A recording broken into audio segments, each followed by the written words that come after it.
Hello, everyone.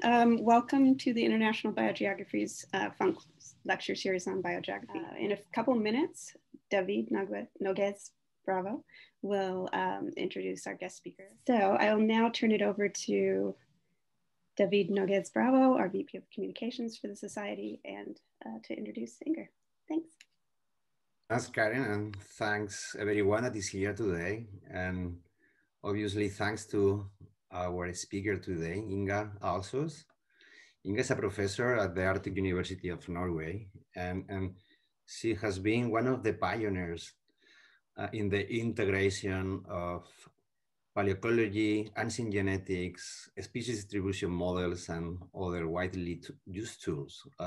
For me, has been always a reference, and I have followed her work, and I really find it really exciting. And I think is in rare occasions that a scientist is able to pull together concepts and data and methods and theories from different disciplines to come to do something new and offer new knowledge. And I think in the case of Inga, this is real the case. So it's a great honor to have you here, Inga, today. And I'm much looking forward to listen to your seminar. Thank you very much, David, and then also Karen for introducing me and for inviting me to this seminar. And it's a great honor to be given this opportunity to share my work with so many people. So I will compile a little bit from different projects, the Fate After Ice project and Ecogen and Ice Agent. So like Vicky Funk, I'm a botanist. My main focus is plants and especially Arctic plants.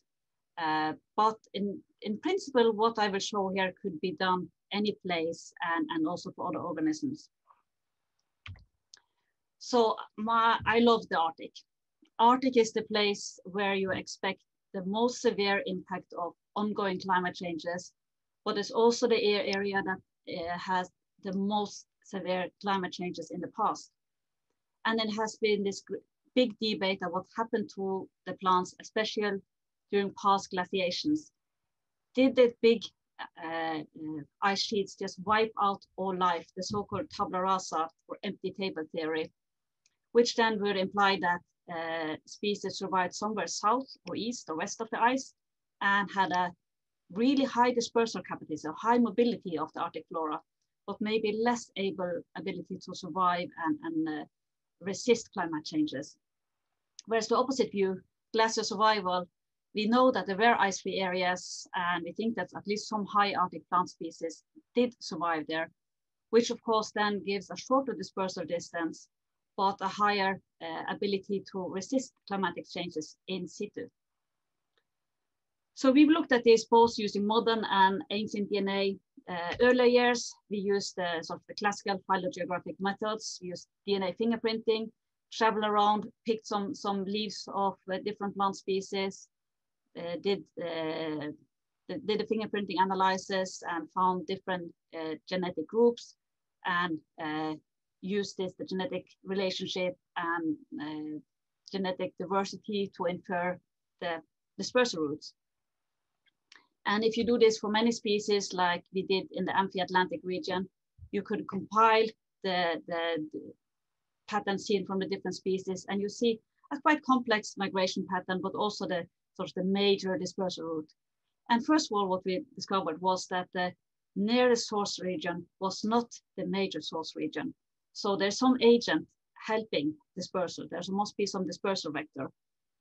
And of course, birds are very likely dispersal vectors, especially to the islands in the Amphi-Atlantic region. But also, this is a region that has sea ice. And sea ice can work like a ferry and transport organisms, maybe some seeds attached to driftwood or something. And this is an alternative dispersal method, which we find likely in this region.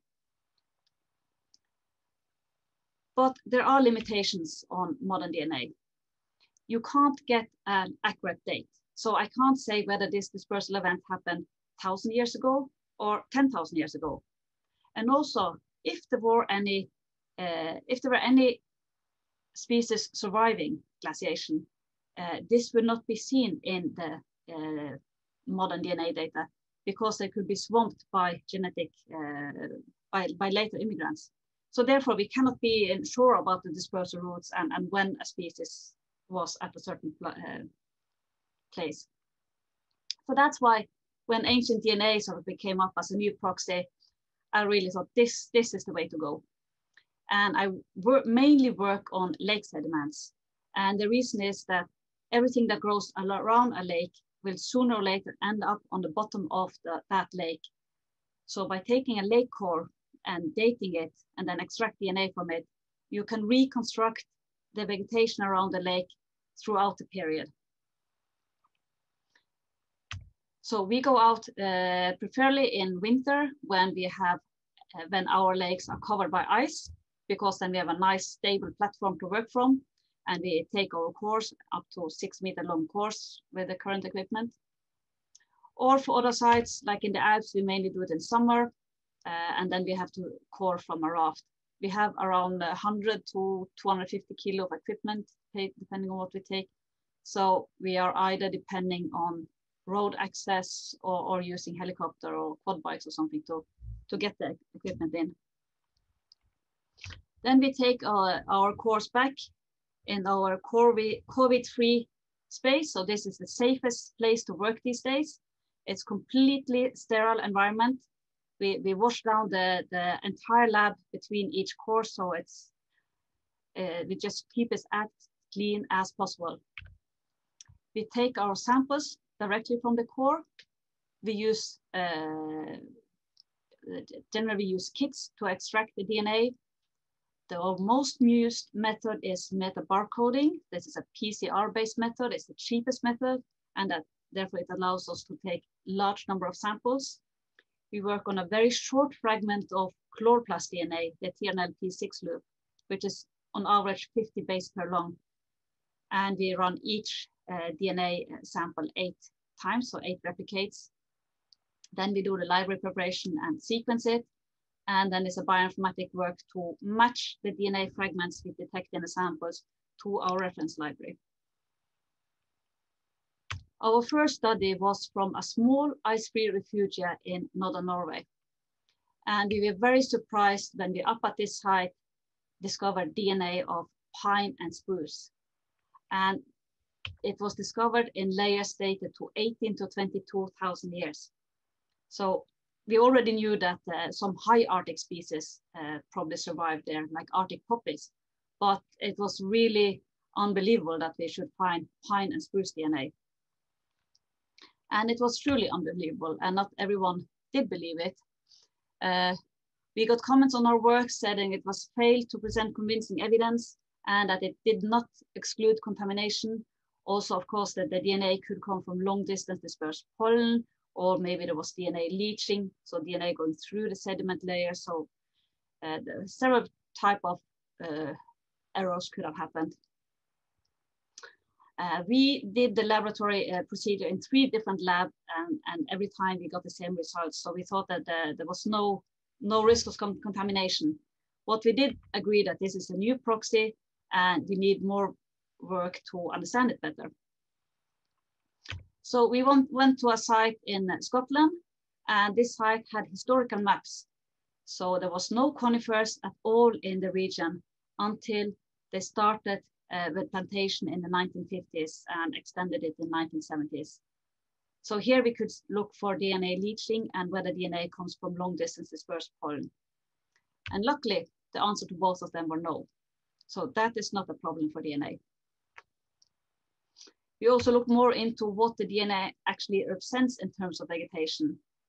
So we did for 11 sites in northern Norway, we mapped the vegetation around the lake.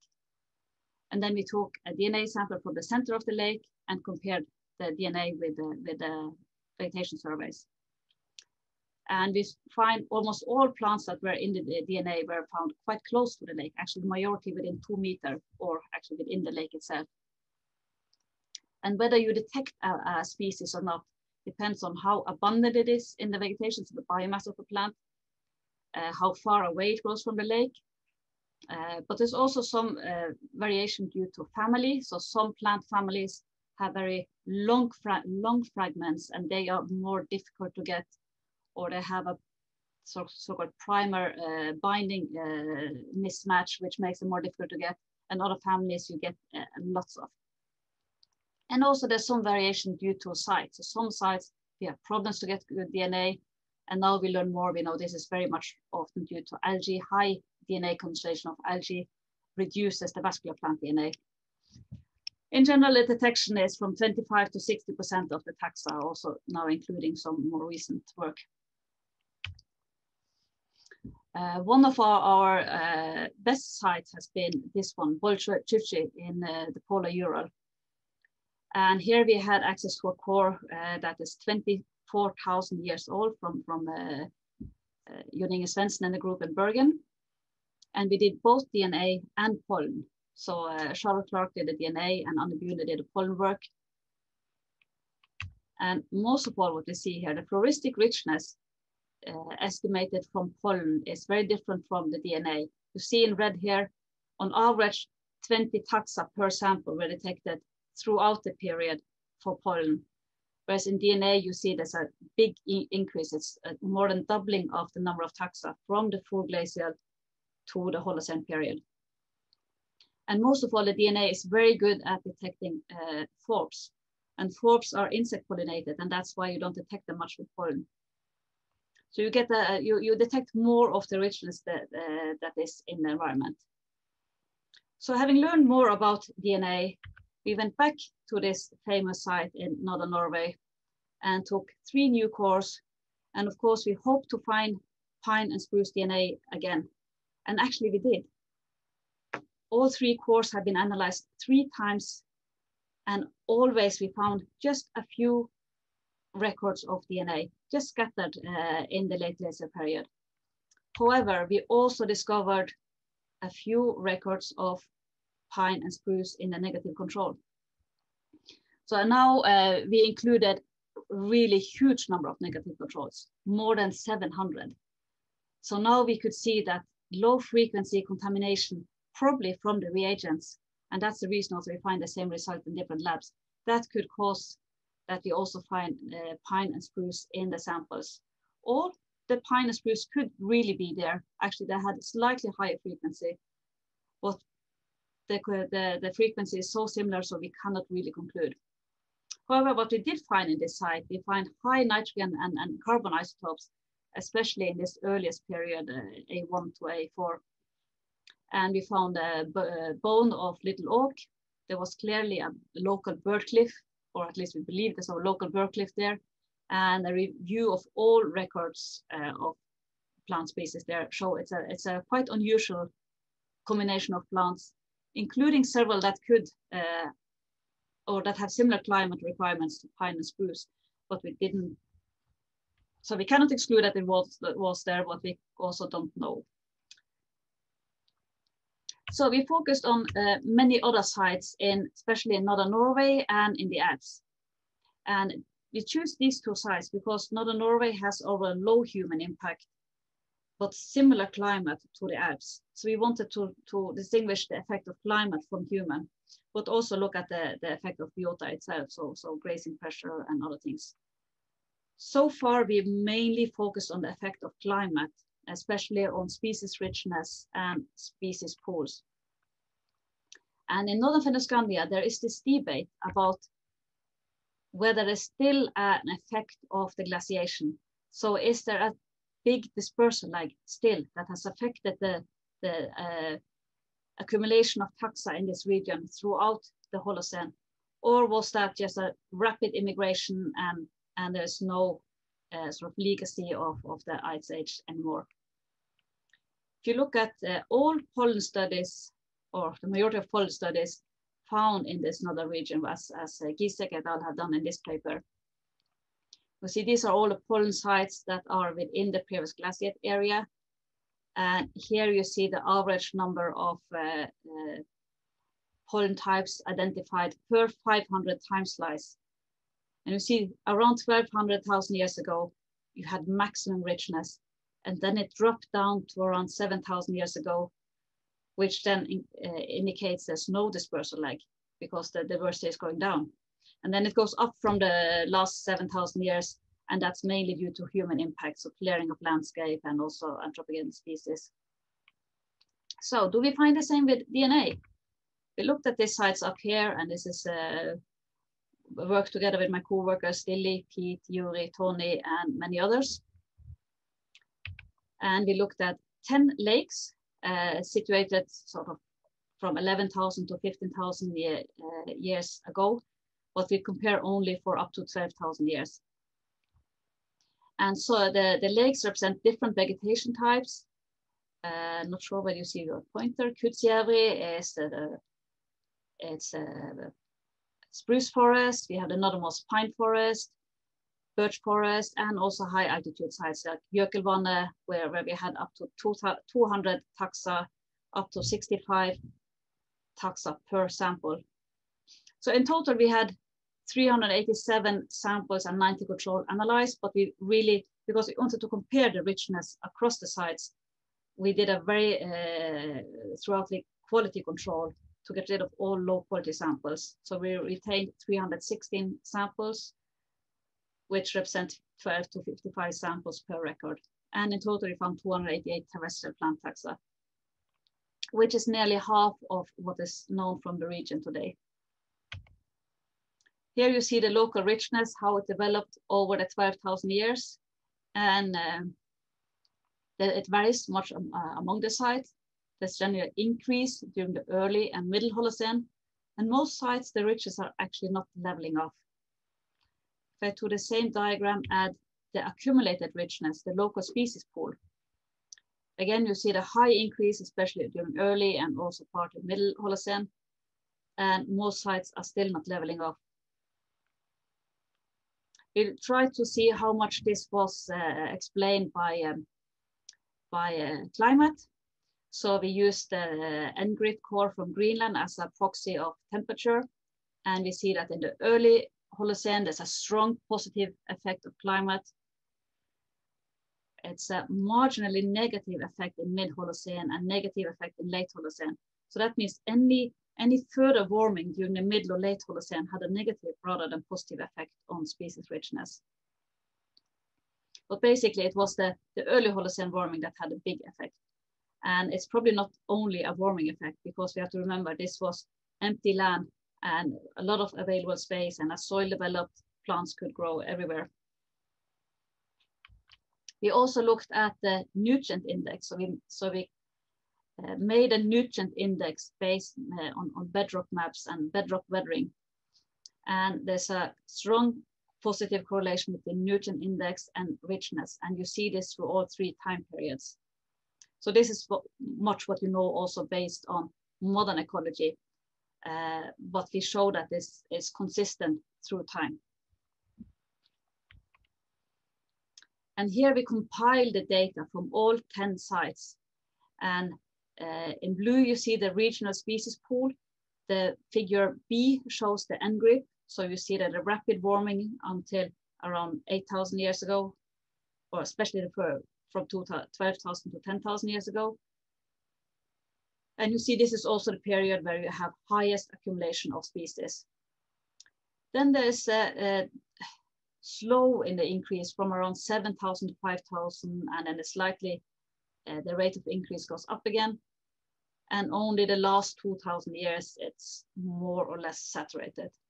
So this means that species continue to come to northern Fennoscandia almost throughout the period. If you look at richness, similar, we see the high increase in the very early Holocene, going from an average 13.8 taxa per samples to 31.8 taxa per sample. Slight increase also in the middle Holocene, whereas the late Holocene, the richness per sample is more or less leveling off, but also a big spread, anything from more than 100 taxa, terrestrial plant taxa per sample to down to 10. So if you compare this with pollen, and here we have calculated on same time scale as the pollen data, so 500 years time slices, and it's not the same at all. If you look at the DNA curve compared to the green curve based on pollen, you see pollen, so no dispersal lags. It's actually a drop in richness. whereas the DNA shows a continuous increase in richness. And I think the main reason for the difference we see here is that as soon as the forest is established, you don't see the forbs, whereas we see all the forbs, and that's why we see this continuous increase. We started similar studies in Iceland, and the oldest record known from Iceland is based on pollen analysis of Lake Turdalsvatn, which goes back to 13,000 years. So this is the oldest post-last glacier maximum site known. And here you find high Arctic species that were there before the younger dryas and actually survived the younger dryas. So this survives, this proves already survival through the cold period younger dryas, but it's inferred that there was also plants there during the last glacier maximum. So we look at this lake, Turdalsvatn, and also a slightly more high altitude site, Nyckelvatn, further east. And the HDF model for the cores are shown here. Unfortunately, our core from Turdalsvatn only goes back to 11,600. So we don't really have the basal sediments. Similar for Nyckelvatn, it goes back to 8,600.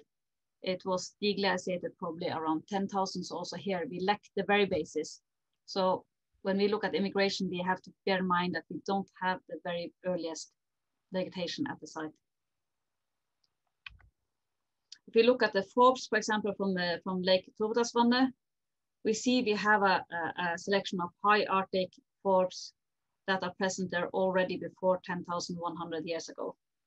And these are potential glacier survivors.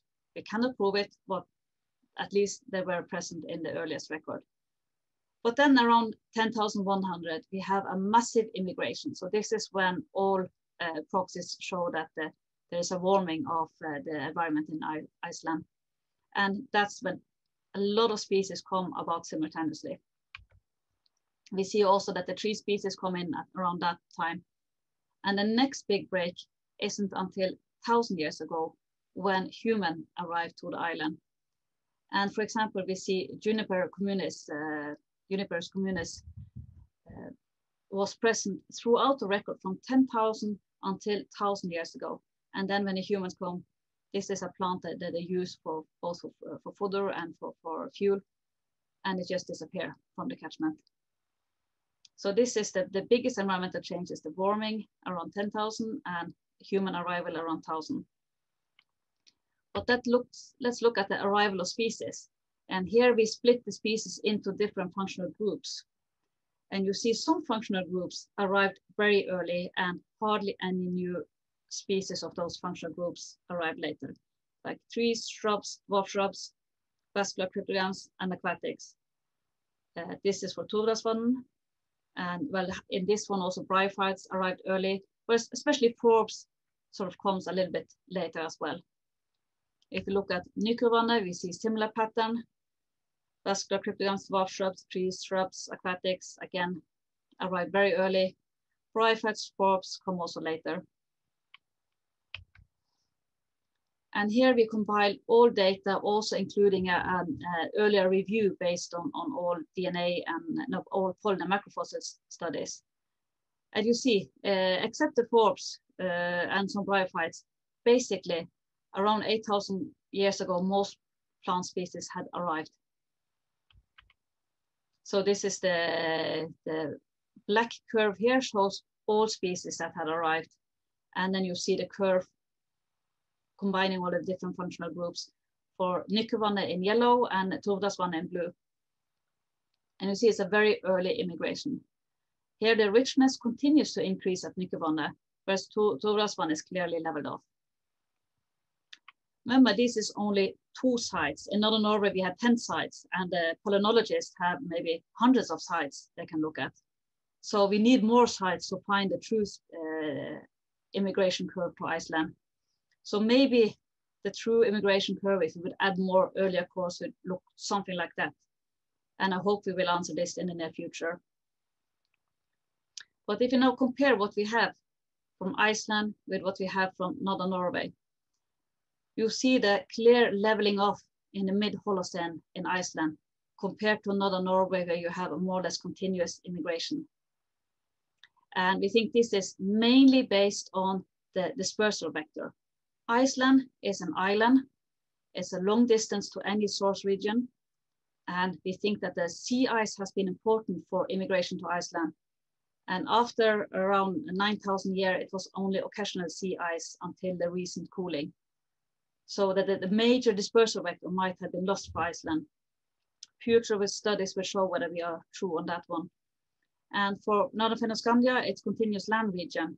And we think that the major reason why you have more and more species coming here is also a diversification of the habitat, because the new species arriving here are mainly species of heathlands and mires, which developed later in the region. So this is one way of at looking at the data, look at how does plant community develop over time. But I'm also interested in single species. Here, for example, crowberry. You can see where the first crowberry arrived at our sites. And it's more or less the same time. It's 11,005 to 10,000 years ago. And if you zoom out a bit to a larger region, it looks like there's very rapid dispersal. This type of results you could also do based on pollen. And it's done, a lot of maps like this is done, for example, for the major tree species. But there are many species that you cannot distinguish based on pollen. For example, Vaccinum oleaginosum, the bilberry, is rarely distinguished in pollen. And here you see a pattern of migration. It's up in the polar Ural 11,700 years ago, but you see sort of an eastward trends that is younger and younger records towards the east, except of Iceland, which had it already in 9,007. We compare this to what we know based on modern DNA about migration routes. It actually fits quite nicely with an eastern immigration to northern Fennoscandia. And this from Iceland could have come from the south, but we lack DNA cores from Britain and further south at the moment. Actually, we have a lot from the Alps already. So we have now 12 sites from the Alps that we have cored and analyzed. And we have a lot of data from this area. And this is basically done by two persons, postdoc Sandra Garces-Pastor and PhD student Scarlett Setter. And this just shows how efficient it is to produce the DNA data. So we have now massive amount of data, but we still need a lot of time just to process, do the statistical analysis and write up the different studies. So more about these sites will come on the EGU meeting in spring. But we already now see some more general patterns, for example, in species richness. The small island of Bear Island, Bjørnøya, which has only around 50 species in the vegetation today. This is the lowest richness site with only 13 taxa, whereas we have sites in the Alps with more than 800 taxa. And there's northern Scandinavia somewhere in between. And what we are working on now is getting more sites. So we have a project from the European Research Council called Ice Agent, Ice Age Genomic Tracking of Refugia and Post-Glacial Dispersal. So everything in green here are sites that are already analyzed either by us or by collaborators. We have taken sediment cores many more places. We had planned coring last year, but unfortunately it was impossible for us to do field work abroad. We hope that some collaborators will be able to do some field work for us, or that we somehow can fill in the gaps between Fennoscandia and the Alps, so that we get that, like we would say, a typical sampling pattern what we would have for any studies in phylogeography. And then we want to look at the dispersal pattern of individual species.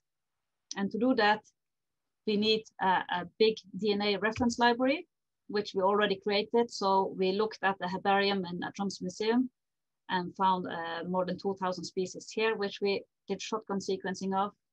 Similar, our colleagues, Erik Osak and co-workers they have actually collected more than 4,600 species in the Alps and Carpathians. So we have now a big DNA reference library, which we can use to develop a different DNA method, which hopefully allows us to detect genetic variation, not only at species level, so not only detecting the species, but looking at genetic variation within species. And we have recently shown that it is possible. We found 2 different haplotypes of an algae from the last glacial maximum up in northern Norway. So in theory, it's possible, but it's still some steps until we're there. But what we hope is that we can go from phylogeography, so from present genetic patterns, and do this at different time layers so that we can actually follow species through time and space. So that's hopefully the future in this research field. So I would like to thank all my co-workers, especially the members of the EcoGen and IceAgent teams. And I thank you for listening. Brilliant. Thank you so much, Inga. So now it's time for questions. I think that Karen will put some slides. So I would say that there are 2 options. We can type the questions in the question and answer, as you can see in here, and then we will read it and ask Inga for an answer. Or if you wish, you're very welcome to raise your hand, and then we will allow you to ask the question yourself. Questions and answers. So, Inga, I'm going to fire some questions here already. Okay. So first of all, thank you everybody for posting the questions. So the first one we have here is Sabrina Aninta, and she says that, probably I missed this at the beginning, but how do you know that lower number of species at earlier times is not because the older sediments, you are likely to get less stuff due to degradation or age? And this has been liked by 2 people, so I guess that there are other people that would have liked to ask the same question, Inga. It's a very relevant question. And in that study from Northern Fennoscandia, we explored it a lot, because if the DNA decreases with age, we know that DNA quality decreases with age. But we looked at all the samples in different ways. We looked at the raw number of reads, so independent of whether the DNA matched any sequence library or not. We looked at the 10 most dominant reads that were identified. So we used this as a quality control. And then we just dropped all the samples that were below a certain threshold value. And they were, for a few cores, it was mainly the older samples that were below. So they are thrown away. Second one, Mateo Redana asks, do you have evidences of species introduced by humans in early colonization of these areas? Well, actually, very few. We had the 2 or 3 in Iceland, and they were, for Iceland, they were rated as assumed introduced or not based on modern ecological studies. And one of them actually appeared several thousand years earlier. And I'm just asking an extra question on that one. Yeah. Is any type of species that is persistent, so the same type of colonizer or introduced, that is the same one that appears in the same places or in different places? Those that were, well, in Iceland, we are quite sure it was not introduced by human, and that's just showing the uncertainties when you classify species as human introduced or not. You don't really know. You assume it. In Norway, we have the, I think it's the, is it 1750 is the, or is 1850? Anything recorded before that, we say is native. For Iceland, it's a guesswork. Or you see species usually appearing in human created habitat you think are introduced, and some you know, and others you assume. And you can actually use ancient DNA to show whether they are truly introduced or not. That's very interesting. Okay, next one. And apologies everybody if I pronounce your name or surname a little bit odd. So there we go, we have another one. Shweta Singh asked this question. Did you find any evidence or record for hybrids between glacial survivors and present records? Well, we are not at that level, genetic level yet. So we are very happy if we manage to detect species at species level. Because we use so short DNA fragments, you often have different species sharing the same DNA, because it's just a conserved region. So we don't see hybrids because we actually cannot distinguish them in the DNA method we currently use. If you know what the genetic markers that distinguish the hybrids, in theory you could, but you need to develop, and that's part of our method development now. Okay. Just remember, just as a reminder, please, if you want to ask yourself a question, remember that you have that option. Okay, we have a question here. Christine Bacon is asking, what implications does this work have? Certainly, it is important to understand the process of revegetation after glaciation, but what else? Can you use this to understand current or future biodiversity patterns? Yes, you can use that in modeling, because you can model the future, the distribution of species based on their climate requirements. But the common thing is to either model it based on assuming that the dispersal is unlimited, or model it with some restriction on dispersal. And what we can provide is some estimate of how fast they dispersed in the past. And you can put this into your models to make them more accurate about future distribution. Cool. Okay. Another one. Jade Bruxel asks, you show that your DNA reflects rather nicely the species present around the lake. But do you sometimes detect species that are absent around and could be the result of long-distance dispersal of pollen? We found a few, and most likely they're not. So we had really a lot of discussion of whether long-distance dispersed pollen will contribute to the DNA signal we have, because then we have the same problem as you have with pollen analysis, that you cannot be sure whether they grow on the site or are long-distance dispersed.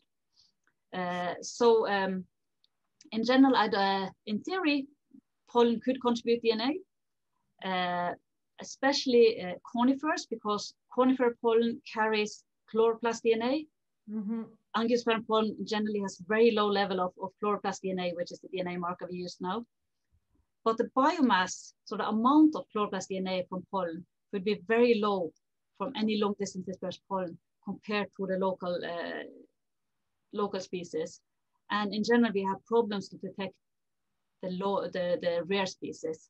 So, and also we don't use if you want to find DNA from pollen, you use a different DNA extraction protocol where you crush the pollenine.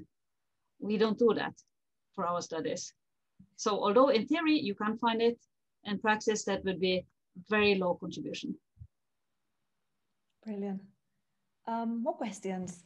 So we have Hazel Gordon asking, do you have any comments on the possible migration of forbs through avian introductions in Norway or the Alps? So but we know that the aquatic forbs are really often dispersed by especially by ducks. But at all our sites, both in the Alps and northern Norway and Iceland now, the aquatics appear almost immediately. There doesn't seem to be much dispersal, and that's the same as has been seen on macrofossils. For the forbs, we don't observe the dispersal directly. We just can infer the dispersal. And for Iceland, of course, because I know there was, or the reconstruction of sea ice tells me that there was not likely much sea ice in this period, I find birds the most likely dispersal vector. Okay, next one. Let me just check if there is anybody with a hand raised. I don't see anybody. Okay. No, not yet. So Julio Betancourt says, informally, I referred to your last point as time-lapse molecular phylogeography, which sums it up. Do you have another term for this? Let me read it again because Can you read it again? Yeah. Yeah, I read it again. So informally, so Julio says, informally, I've referred to your last point as time-lapse molecular phylogeography, which sums it up. Do you have another term for this? Well, I just coined it paleophylogeography. Okay. Yeah. It hasn't been done. It has been done on Neanderthal DNA, and there are a few studies on animal bones where you can find different time lapse. But of course, as we get higher time resolution, it's not really lapse. It's more or less continuous. So that's why I prefer the term paleophylogeography. I think that is answered now. Yeah. Another one, Nancy Borrell asks, how do you calculate past vegetation densities? What were these past landscapes dominated by? So I guess that is a suggestion how you can actually measure densities with densities. So we analyze each sample now as a standard. We analyze it 8 times. That gives a semi-quantification of the density. So species that occur in all 8 replicates, we assume have higher density. And we can also look at the number of reads. But if you look at the number of DNA reads, so how many sequences we have of each type, we have to be aware of the biases that I mentioned due to the PCR, so the primer binding site and the length of the fragment and a few other technical issues. So, but we find now, if we compare DNA and pollen, they often also the quantification is quite good. So it's not as bad as we first thought, but it's not completely reliable. So for the quantification, we need either to do shotgun sequencing, which avoids the PCR, or capture probes, or both are more expensive methods than what we used here. Or when we lump species into functional groups, the quantification is sort of roughly okay. Good. Okay, we still have a little bit of time to go through all the questions. So Robert Colwell is asking, do you attempt to correct richness estimates on the sampling? Yes, we do, and we have calculated all these different richness indices. So hill 0, hill 1, hill 2, and we find that's a very good fit. So yes, we do that. And we standardize on the lowest number of reads. Okay, just a spin-off question on that one. Why is this important in that sense? Because if you sequence one sample to very high sequencing depth, you should detect more taxa than if you have lower sequencing depth. So you have to correct for that. Okay, sorry. Yeah, no, it's good. I'm learning it here. Okay, we have several more questions that are coming in. Great, thank you. So Kesara Anamtawad Johnson is asking, could Juniperus in Iceland be a glacial survivor? Well, actually, that one was found in pollen records earlier, but I'm quite sure that one was found by Mats Rundgren in his record. But our core started at 11,600, so we cannot say anything about that based on our core. So we haven't shown any proof for earlier periods because we just lack the basal sediments. Okay. Okay, do you need a couple of seconds to rest, or are you going on fire with questions? Okay, good idea. There we go. We have plenty more questions, sir. So Massimo Novellino, is it possible to apply this kind of analysis also to temperate sites, or they are limited to Arctic alpine sites? Well, actually, so some of our sites in the Alps go down to the temperate vegetation, and it's even done in the tropics. But in the tropics, the DNA quality was good, maybe up to 2,000 years, so not 12, or I mean, we have sites going more than 100,000 years. So the preservation is poorer. But temperate, yes, in general, I think temperate is still okay. Okay, the problem is more tropics, isn't it, as well? Tropic has a higher degradation of DNA, yes. Okay. Tropic alpine site is, there are some good studies. Excellent, thank you. Okay, more questions. Abu Baker Siddiq is asking, do you have microbiome or mycobiome data as well? Or have any plan to see patterns in microbiome level? What is the advantage or disadvantage of doing that? So no, currently, because you need really a good reference library. Okay. And my expertise is vascular plants. So we've mainly focused on vascular plants. We look a little bit on mammals. We look at bryophytes just because that's bycatch when we do the vascular plants. So that's our current focus, but we are aiming at more invertebrates. Especially we want to look at worms because they are important ecosystem engineers in terms of soil. So we are actually just in the process of hiring a PhD student that will work on that. So fungi, lichen, some invertebrates, mammals, that's our next step. Okay, so we have another question related with the degradation of DNA from Lorenzo, but I think that one would be, I can read it again if you wanna include any more detail. So it says, may it be possible that the lower diversity observed in ancient times depends on a higher degradation of DNA over time? I'm not sure if I read that one before. I think it's the same, that there is a high, the older the DNA, the poorer the quality, and that's quite well known. But that's why we do all this corrections of all this quality control. And remember, we are still 12,000 years, might sound a lot, but 12,000 years in terms of ancient DNA is still quite recent. Yeah. Okay. And we are in a very cold environment, so it's a good DNA preservation in the region we work most. Okay. And we have Mateo Redana asking as well a very interesting question. And he's asking, did you investigate other environmental driver other than temperature that can explain variation in taxa richness during time? Well, we really want to know the grazing pressure.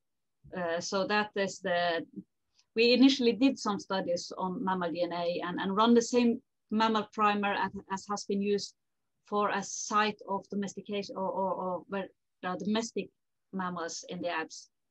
So at sites where you have high density of mammals like domestic mammals, or at sites where they all go to drink water at the same lake, the densities are high enough to detect them.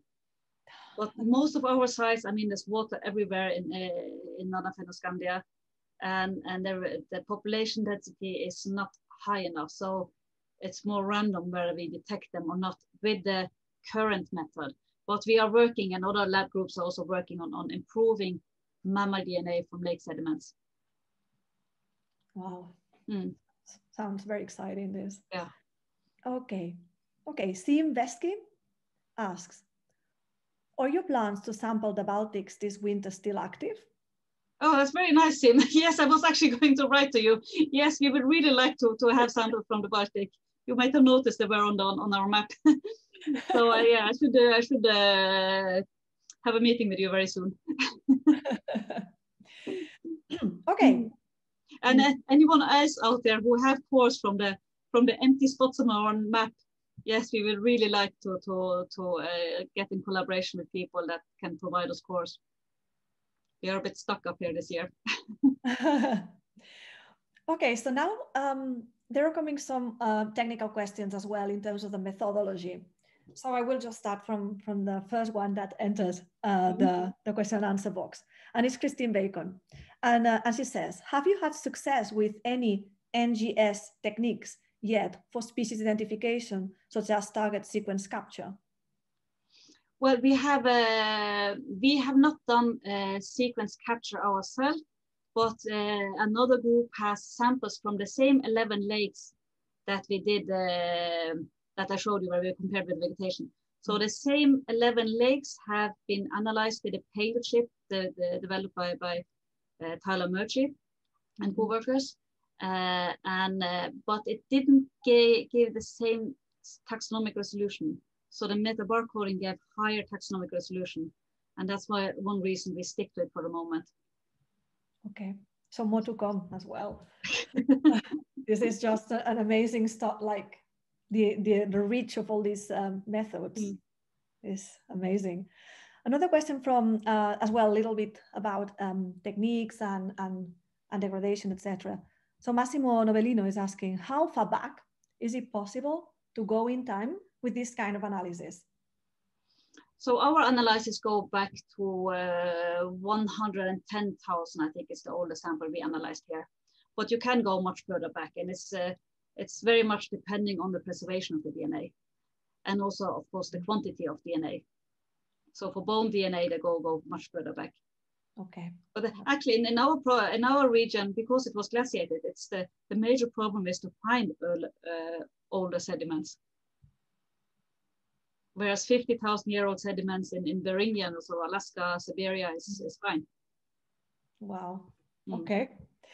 Wakar Ahmed is asking, what segment of DNA certifies it is a particular species DNA? We have this much intact DNA to identify.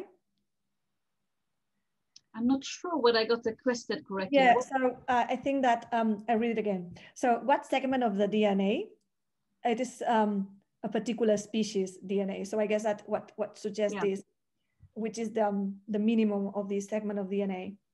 And if not, just please tell me if I'm not saying it right. Just raise your hand, please. So what segment of DNA certifies a particular species? We have this much intact DNA to identify. So I guess that in the past, the preservation of this segment, that is what. So if I understand the question correct, so there's a lot of things done on barcoding and eDNA. And there was a big discussion. 2003, there was published a barcode for invertebrates, and there was a lot of discussion finding the best barcode for vascular plants. And it was not a simple case because the mitochondrial DNA was not as useful for vascular plants. They tried different regions of the nuclear genome, the ITS. They tried many different regions of the chloroplast, and they finally agreed on a few standard regions. Unfortunately, these standard regions are too long for ancient DNA. So when we do ancient DNA, we have to go for a more variable site in a shorter fragment. And so we used the primer developed by Pierre Tabellet and co-workers in 2007 for the P6 loop. And the shorter that fragment you use, the less likely you are to actually distinguish the species. So for example, the willows, they share the same identical sequence for the P6 loop. They share it almost for any chloroplast DNA because they share chloroplast DNA. Same with birch. I mean, we have dwarf birch and we have other birch species in our region that we really would like to distinguish, but we cannot base on the P6 loop.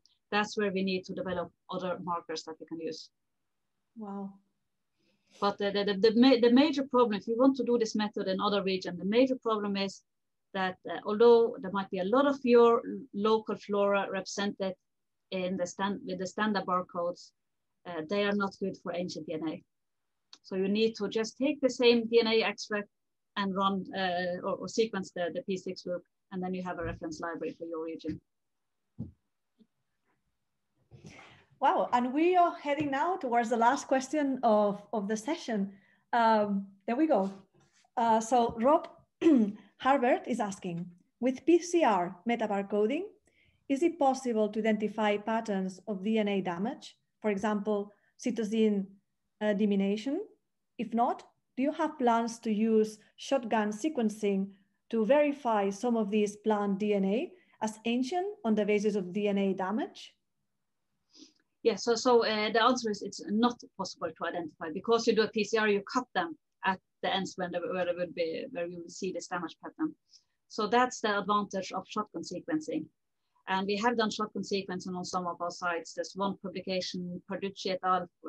2019 from southern Sweden, where we also used the first around 300 shotgun sequence reference library because to really explore the shotgun DNA. So shotgun DNA is just taking all the DNA that's in the sample, which is about 98% bacteria DNA, and maybe you have 1% of plant DNA. And then you need to match it. But matching it only to the standard barcodes, then you throw away most of your data. You get a much better match if you match to our shotgun sequence reference library, which we made out of 2,000 species for the North. And of course, if you have that, you get more out of shotgun data. And we do that for some sites, but it's too expensive and too time consuming and not really needed for all purposes. Okay. Mm. We still have a couple of minutes. If any of you would like to ask any question, or raise your hand or type it.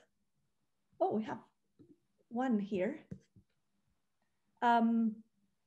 Karen, can you promote Adrian to be able? I can, yeah. Hang on a second. Brilliant, thank you.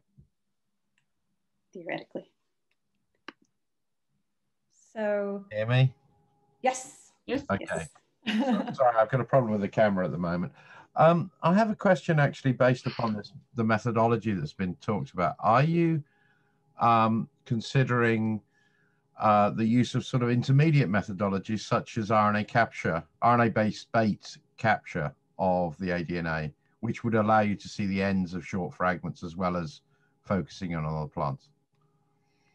Yes, so we tested that for the surface samples from the 11 lakes that we studied. And so far, we were only able to identify them to genus level, not species level. So we are working on improving capture baits together with other research groups. But at the moment, the taxonomic resolution of them have not been higher than what we get with the PCR-based method. And also the total, the sort of the species richness we detect is lower than with the PCR-based method. So on the long term, yes, capture or shotgun would be better, but you need to get more out of it. And at the moment, we need to improve the method. Thank you. Mm. Ingo, we have 4 more questions. Are you happy to answer them? Yes, I can try at least. Brilliant. Let's go for it. And thank you so much for the participation. This is great. So we have Massimo Novellino asking, is it possible to extract DNA directly from pollen grains? Yes, it is possible. And Laura Peducci has developed a technique for it. It's rather sort of time consuming. So I haven't seen it applied many times. Actually, I can't remember any research study that does it, but because you have first physically to isolate single pollen grains, and that's the major part of the work. But doing just like eDNA use a lot of pollen analysis just to see which species are in pollen and whether it should give a pollen alert for grass pollen or birch pollen or these different species that create allergic reaction. But then I do it on bulk samples. Cool. Okay, another one. How do you deal with possible change in DNAs from the past compared to the present with this reference library? So we can only detect what is also available in the reference library. So let's say there was a very common species here in the past that doesn't exist anymore. Then it would not exist in our reference library and we would never find it. It's just like if you find fingerprints on a crime scene and the criminal is not in your register, you don't know who it is. Like they are like glacial ghosts. Yes, they're unknown. Okay. Yeah. Thank you, Sabrina, for that question. And last one, Hanek Major is asking, do you know if there is any vertebrate avian DNA preserved as well? So yes, there is. So we have a study, Lamarche et al. In Boreas 2019, where we did ancient sediment DNA where we wanted to find reindeer mainly. We found a little bit reindeer, but we found more worms. And that's just because of the biomass of worms is much higher than reindeer. So although it was a bycatch, it came up more of that. So that's why I said you need sites where you have high density of mammals and they're easy to detect. If you don't have that, you need to improve the method. And both we and at least 2 other labs are currently working on improving the methods to detect mammal DNA. So we know it's there. It's just that the complication with mammal DNA is so similar to the human DNA. and you cannot avoid human DNA contamination in the lab. So you use a human DNA blocker, and you need to find a more efficient one to get rid of the human DNA to see the mammal DNA signal. Wow, okay. Okay, So I think that is about time. Thank you so much, Inger, for the presentation, for answering all these questions. That has been great. A lot of comments here, or thanking you for the cool talk and all the best for your work, etc. So all very thank you for those messages as well. That's fantastic, and thank you so much. And I think that David will say something now. Yeah, thank all of you for listening out there. Sorry, my micro was off. It seems that I didn't know yet how to use Zoom. I just was saying that thanks to Inga again, and thanks to Sandra. I would like maybe to present our next speaker now, which I think is what we have in the menu, if Karen shared the screen. Thank you, Karen. So I think one of the most exciting things to be part of the IBS is that it's a global community of scientists. And today we have been traveling across the high latitudes of the planet and learning a lot about Arctic and subarctic areas. For our next talk, we will travel into India and the Western Ghats. And we're going to learn a lot also about refugia, and I suppose by the title, about centipedes. So it will be a great pleasure for our next talk to have Janavi Joshi from the Center for Cellular and Molecular Biology in India. You are almost really welcome, all of you, in February 24th for this talk. As you can see on your right, this is not the only seminar we have for this year, and we are waiting and looking forward for our next speakers that will touch upon many different topics. We'll have speakers from Tasmania talking on marine systems. We'll have colleagues from alpine areas here in Switzerland, like Catherine Graham, and we will have colleagues like Jessica Blythe coming from California, and most likely talking about other paleo stuff. This is really exciting for me. As a member of Biography, I hope you share also our excitement about this seminar series that is remembering the great Vicky Funk, president in the past of our society, and always a person that has been doing great science and opening routes for many other scientists that came behind her. So again, say thank you to all of you to be here today, and thank you, Inga. Still fascinated by your research, and I hope soon we'll have the chance to meet in a place that is not online, and maybe also in one of the next IBS biographic conferences. Yeah, thanks to all of you. It was a great pleasure to be given the chance and having all of these questions. It's been really fun.